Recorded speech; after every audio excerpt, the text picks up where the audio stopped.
une question sur la deuxième feuille d'algèbre qui est celui où on va calculer le groupe des orthomorphismes du réseau AN.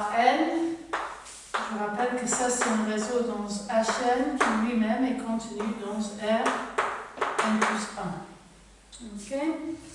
Donc, ici on demande d'abord d'identifier une copie de S de Z dans AN.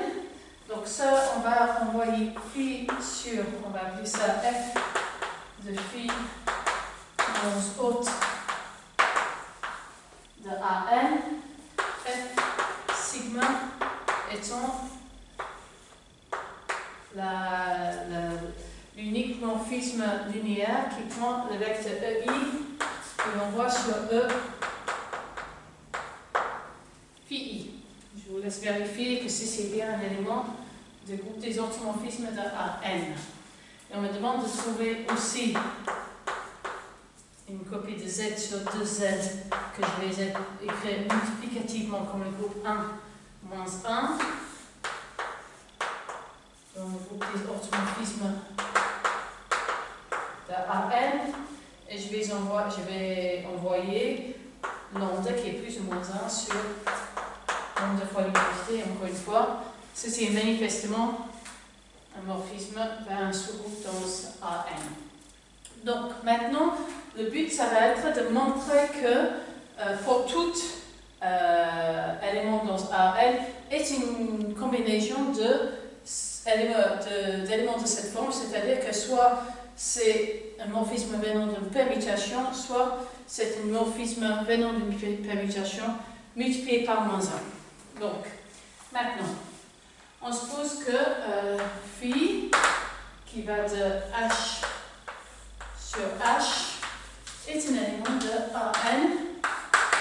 Et on suppose en plus que phi de E1 moins E2 est égal à E1 moins E2 et phi de E1 moins E3 est égal à E1 moins E3. Je veux montrer que phi est de la forme f de sigma pour un sigma que je vais déterminer. Donc, maintenant, on va regarder ce qui va se passer phi sur E1 moins EJ avec J strictement plus grand que 3. Je note que les vecteurs de la forme E1 moins EJ sont une base de AN, donc pour comprendre ce que fait phi, il suffit de comprendre ce que phi va faire sur les éléments de cette base. Ok? Donc, ce que je sais que le produit scalaire de ce vecteur avec lui-même est 2.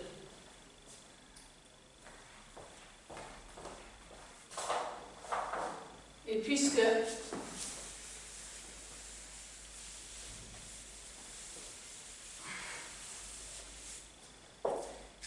je sais également que le vecteur en question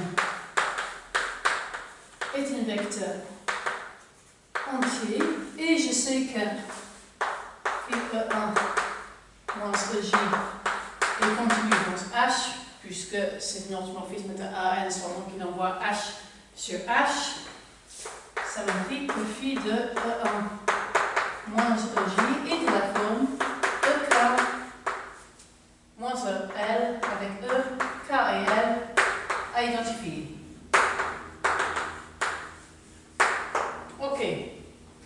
Ensuite, je sais que j'ai que phi E1 moins EJ, produit scalaire avec phi E1 moins E2, c'est le produit scalaire de E1 moins EJ avec E1 moins EJ, E1 est égal à 1, puisque j'ai supposé que J n'est pas égal à 2. Ici, phi de E1 moins E2 est égal à moins E2, donc j'ai EK moins EL, E1 moins E2 est égal à 1.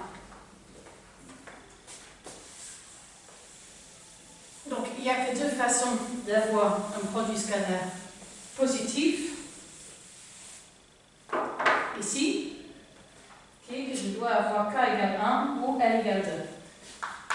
Donc j'ai k égale 1 ou l égale 2. Le même argument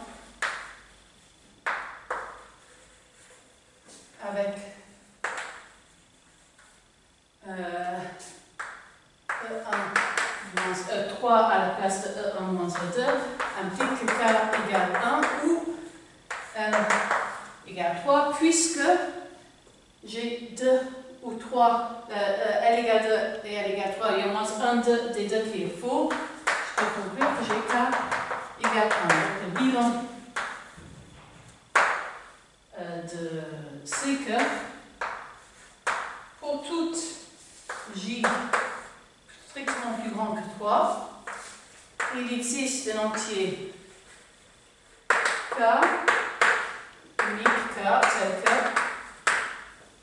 phi de E1 moins J est égal à E1 moins EK. Et maintenant,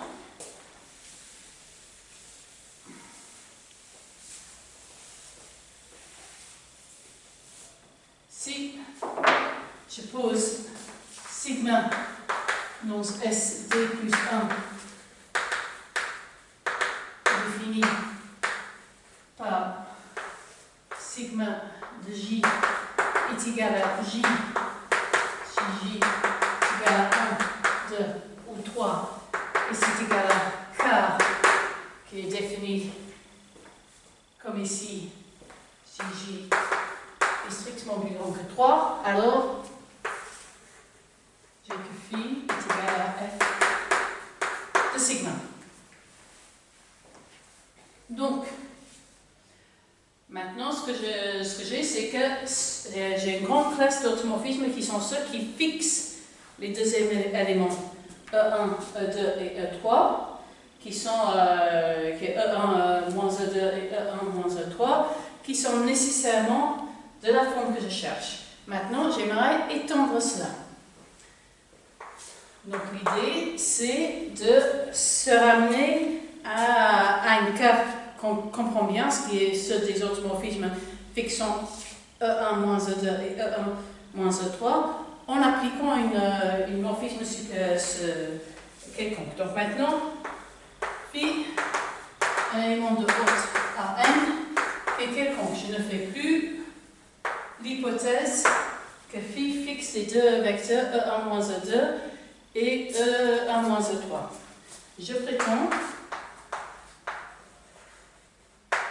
qu'il existe un sigma tel que plus ou moins F sigma composé avec phi fixe E1 moins E2 et E1 moins E3. Alors pourquoi on a ça?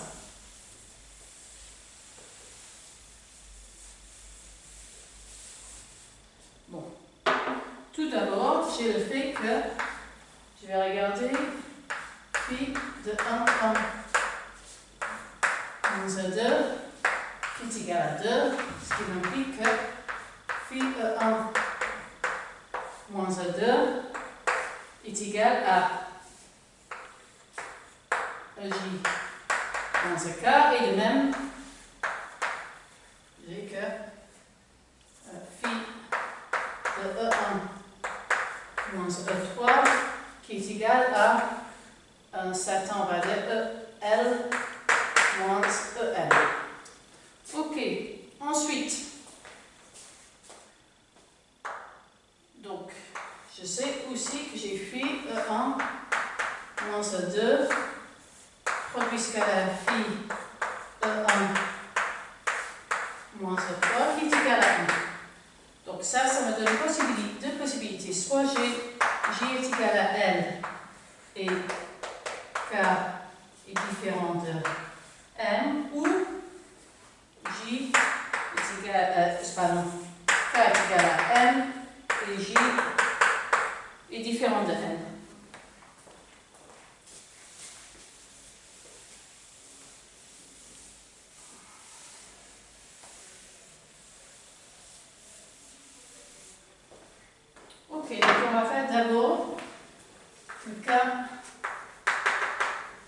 J égale M, soit sigma tel que sigma de J est égal à 1, donc ça c'est l'élément de S D-1, sigma de J est égal à 1, sigma de K est égal à 2, sigma de M est égal à 3, alors j'ai que F de sigma composé avec phi, on voit E2 moins E2 sur E1 moins E2 et E1 moins E3 sur E1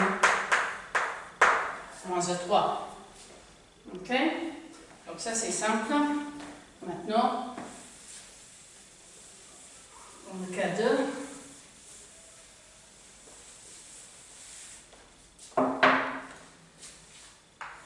où j'ai J égale, pardon, J égale L. Le cas 2, c'est le cas où K est égal à N et soit sigma tel que sigma de K est égal à 1, sigma de J est égal à 2 et sigma de L est égal à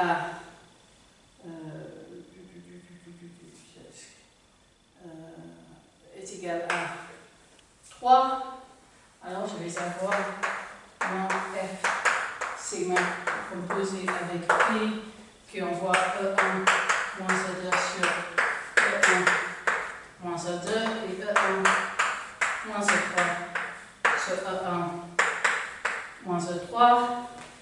Et donc j'ai plus ou moins F sigma composé avec phi qui est de la forme F de un certain tour, donc phi est de la forme plus ou moins F de sigma moins 1 composé avec tour, et donc dans tous les cas, phi est nécessairement plus ou moins